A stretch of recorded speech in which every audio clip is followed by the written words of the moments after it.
Morning. Good morning. How are you, Riley? I'm good. How are you? Doing good. It's Ben up here in Boston. Nice to be talking with you a little bit. Yeah, good to talk to you. So I want to start things off maybe a little bit differently than what you've been experiencing today with, well, the new bar down in Nashville, because a few of our listeners I've been hearing are planning some trips down there.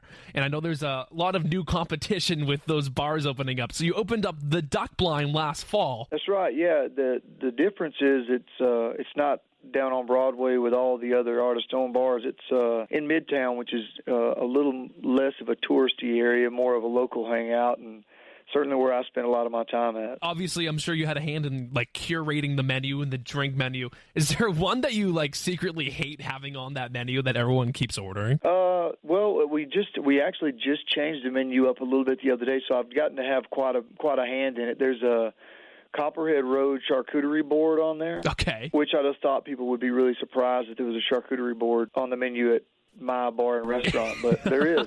I think there's like saltine crackers and like beef jerky and sausage and all that on there. So it's a little bit of a manly version of a charcuterie board. So it kind of sounds like something that could be up your alley. That's right. Yeah. All right. Well, I like it. So let's switch to music here. Let's go. Congratulations on the #1 Worst Way. Obviously pushing for a second week, so we got that in our forefront. But you have a lot of collaborations under your belt, and this is one of those songs where it could have been a duet. But why was it important to you to have Worst Way just be for you?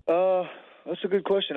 I don't always think about songs being a duet or a feature, and when I wrote Don't Mind If I Do, which is the title track, I was mindfully writing that as a duet with a female. I thought that would be a cool kind of spin on the last chorus, but Worst Way was just one that I wrote, and I thought, well, I like the melody, and it's a very forward, steamy love song. Sure.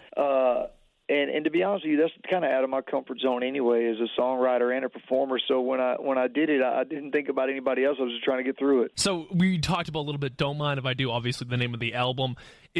So that phrase obviously has a lot of meaning. Is there more of a double meaning when it comes to that in terms of, it's often used phrase in your life, I'm sure? Well, yeah, I remember when I wrote that title down, I thought it was going to be like a beer drinking kind of song. I shouldn't go out tonight, but I don't mind if I do, go have one or whatever. And somewhere along the way when I was writing it, it turned into more of a serious kind of heartfelt love song. And it's kind of about that person that you probably shouldn't call, but you want to, and you go down that road, and it's like I said, it's just been a really fun song to kind of see it become a hit on its own, and one of my favorite songs played during the set live. And we're excited for you to come up to Boston in just a few weeks. We'll talk about that coming up in a little bit. But, your recent success is definitely something I want to highlight. The fastest growing single, your platinum plaques, your #1 videos. What's been the most surreal moment lately where you just kind of had to stop and take it all in? Well, there's been a lot of them lately. The ACMs and winning all those awards over there and getting that kind of recognition, and then having songs like